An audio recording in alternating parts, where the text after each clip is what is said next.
অব্যয় সাম্বিরকে শ্রদ্ধার কাছে রেখে আসতেই যাবে, সেই মুহূর্তে শ্রদ্ধা অব্যয়ের কাছে থাকার জন্য চলে আসে। কিন্তু অব্যয় কোনোভাবেই শ্রদ্ধাকে বাড়িতে থাকার জন্য রাজি হয় না অব্যয়। কিন্তু শ্রদ্ধা সেই মুহূর্তে রেগে গিয়ে অব্যয়ের স্ত্রীর অধিকার দেখিয়ে অব্যয়ের রুমে ঢুকে যায় শ্রদ্ধা। সো হ্যালো ভিউয়ার্স, কেমন আছেন সবাই? আশা করি সবাই ভালো আছেন। সো ভিউয়ার্স, আপনাদের জন্য নিয়ে এলাম ভাগ্যরেখা ধারাবাহিক নাটকের 254 নম্বর পর্বের সুন্দর একটি এক্সপ্লেনেশন। সো ভিউয়ার্স, ভিডিওটির মূল টপিকে ফিরে যাব। তার আগে যারা আমাদের এই ইউটিউব চ্যানেলে নতুন আছেন, অবশ্যই আমাকে নিজের ভাই মনে করে চ্যানেলটি সাবস্ক্রাইব করে পাশে থাকা বেল আইকনটি বাজিয়ে রাখবেন। সো ভিউয়ার্স, ভাগ্যরেখা ধারাবাহিক নাটকের 254 নম্বর পর্বের প্রথম দিকে আপনারা দেখতে পারবেন যে শ্রদ্ধা মন খারাপ করে বাড়ির দিকে যাচ্ছেন আর মনে মনে ভাবছেন অব্যয় কেন তার কাছ থেকে সিয়াকে নিয়ে চলে গেল। সেই মুহূর্তে শ্রদ্ধা মন খারাপ করে তার রুমের ভিতরে ঢুকলেই তার মার সাথে দেখা হয়ে যায়। আর তখনই শ্রদ্ধার মা শ্রদ্ধাকে বলে, কি হয়েছে মা, তোমার মুখটা এমন দেখাচ্ছে কেন? সেই মুহূর্তে শ্রদ্ধার বাবা শ্রদ্ধাকে বলে, কোথায় গিয়েছিলে তুমি? পুরা বাড়িতেই খুঁজাখুঁজি করেও তোমাকে এবং সিয়াকে আমি পেলাম না। এরপর শ্রদ্ধার বাবা শ্রদ্ধাকে আবার জিজ্ঞেস করে, কি হয়েছে মা, এটা বল আমাকে। তখনই শ্রদ্ধা বলে, মা গুলাবো আবার ফিরে এসেছে,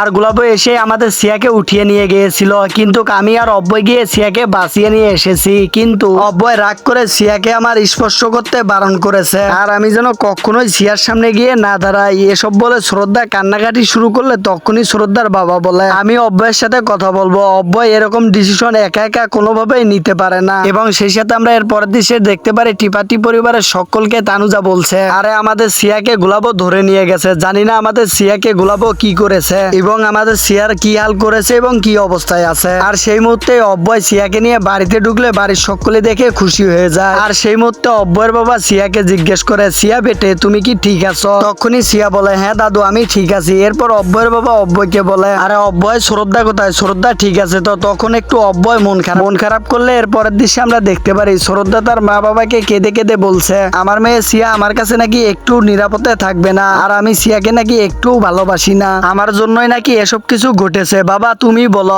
আমি এখন কি করতে পারি? সেই মুহূর্তে শ্রদ্ধার বাবা শ্রদ্ধাকে বলে, শ্রদ্ধা মা এখানে তো তোমার কোনো ভুল নেই। এরপরের দৃশ্যে আমরা দেখতে পারি বরুণজি বলছে, শ্রদ্ধা আগেও ভুল করেনি আর এখনো ভুল করেনি, শ্রদ্ধা কখনো ভুল করতে পারে না। আর শ্রদ্ধা এখন তো গোলাপর হাত থেকে সিয়া এবং শ্রাবন্তীকে বাঁচিয়েছে, শ্রদ্ধাই হলো সঠিক মা। আর শ্রদ্ধা ভালো করে জানে তার সন্তানদেরকে কিভাবে মানুষ করলে সে মানুষের মতো মানুষ হবে। সেই মুহূর্তে অব্যয় রেগে গিয়ে বরুণের বাবাকে বলে, দাউজি কোনটা ভালো এবং কোনটা মন্দ এটা আমাকে বলতে হবে না, আমি এটা ভালো করেই বুঝি। এবং এর পরের দৃশ্যে আমরা দেখতে পারি শ্রদ্ধা তার বাবা মাকে বলছে, বাবা আমি তো সিয়াকে নিয়ে এসেছিলাম সিয়া যাতে মানুষের সাথে সঠিকভাবে ব্যবহার করে এবং মানুষের সাথে সঠিক নিয়মে চলাফেরা করতে পারে, কিন্তু অব্যয় তো সেই কথাটা আমার রাখলো না, আমি তো আমার সিয়াকে আমার কাছে রাখতে পারলাম না, হারিয়ে ফেললাম আমি আমার সিয়াকে। সেই মুহূর্তে শ্রদ্ধার বাবা রেগে গিয়ে শ্রদ্ধাকে বলে, শ্রদ্ধা মা তুমি কোনো চিন্তা করো না, আমি অব্যয়কে সবকিছু বুঝিয়ে বলবো। তখনই শ্রদ্ধা বলে, বাবা তোমাদের ফয়সালা কখনোই অব্যয় মেনে নিবে না। শ্রদ্ধার বাবা তখন আরো রেগে গিয়ে বলে, অব্যয়কে শুনতেই হবে আমার কথা,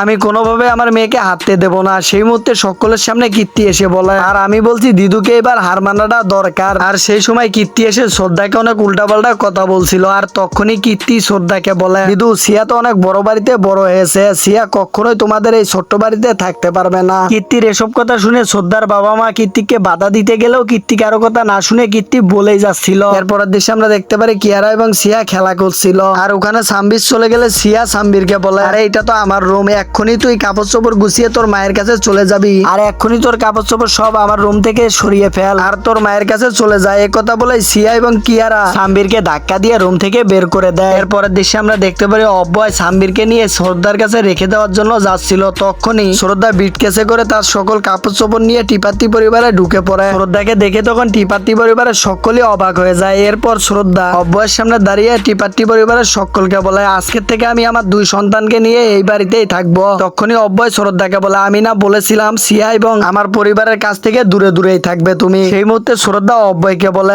আমি তোমার স্ত্রী, আমার পুরো অধিকার রয়েছে তোমার এই বাড়িতে থাকা। এই কথা বলে শ্রদ্ধা বিটকেসটি নিয়ে অব্যয়ের রুমে চলে যায়। সো ভিউয়ার্স, এই ছিল ভাগ্যরেখা ধারাবাহিক নাটকের 254 নম্বর পর্বের সুন্দর একটি এক্সপ্লেনেশনটি কেমন লাগলো অবশ্যই কমেন্ট করে জানতে ভুলবেন না। আর দেখা হচ্ছে খুব শীঘ্রই পরবর্তী ভিডিও নিয়ে, সে পর্যন্ত সকলেই ভালো থাকেন, সুস্থ থাকেন।